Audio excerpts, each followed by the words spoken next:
naming dough. Ito na po, oh guys. Kaya titiklopin na po natin.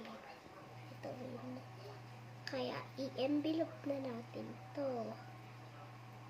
I-envelope.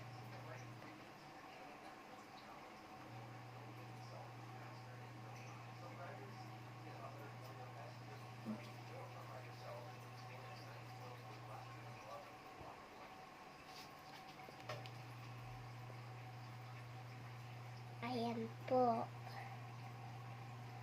Ginagawa ko.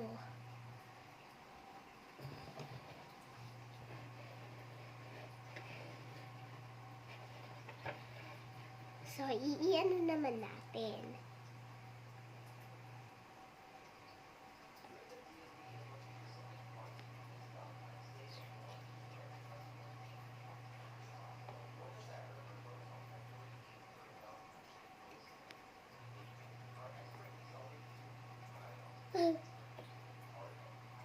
Ayan. Nagawa natin.